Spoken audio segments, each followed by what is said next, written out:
be beneficiaries of our chief social health. We, instead of having NHIF, we are now going to have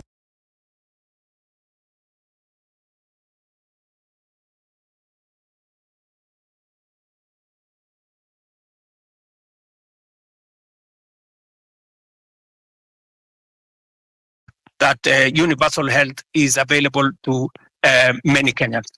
Finally, on Nairobi own source of revenue, I thought I heard the governor say the other day that he had increased it, he had raised more revenue than was ever raised. I'm not sure about that.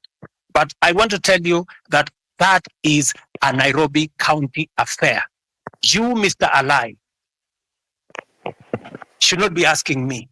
The public should be asking you, because you are the person. You are the person responsible. You are the representative of the people. You should answer that question. You should be the one to interrogate the county government. It is your responsibility of oversight. It is your responsibility of representation. It is your responsibility of legislation. You should legislate how the county resources are raised. You should oversight the county government to collect it. I just want you to take up your job and do it.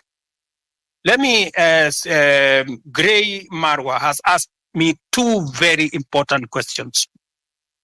Marwa, these are very important questions about corruption. Let me say the following, just three things first. Number one, I said before, corruption must be dealt with firmly and decisively.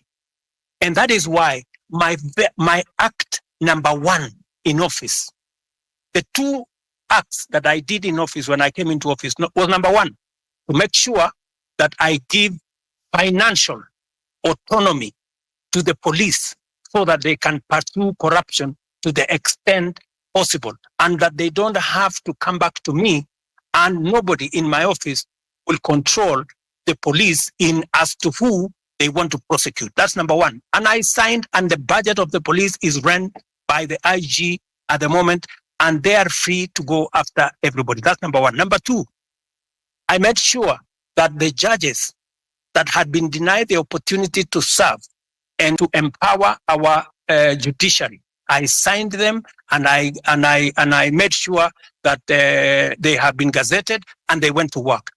I did not stop there. I have enhanced the budget of the judiciary from 18 billion to this year. I wanted to be at 25 billion. Unfortunately, it may come down because of the finance bill by about $1 billion or so. Number three, I am the president who has sworn in the highest number of judges in 2 years in the history of Kenya.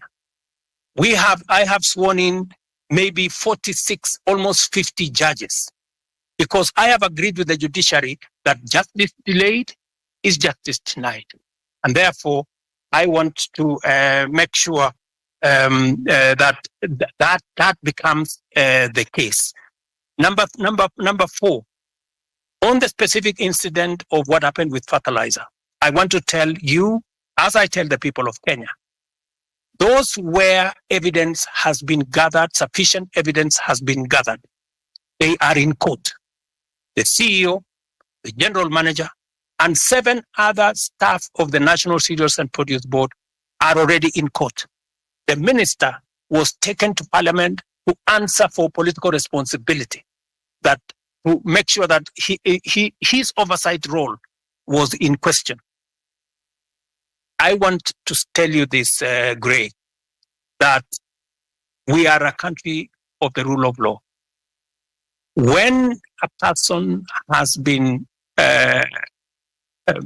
when allegations are made against a person and they are not verified, there is no way that such person can be held to account. But when they are verified, like the case of the officers who worked under the minister that were verified, they are in court. I want to tell you, if a minister, if a principal secretary, if there are verified allegations of corruption against any cabinet minister and or any principal secretary, the day they are taken to court, I will fire them.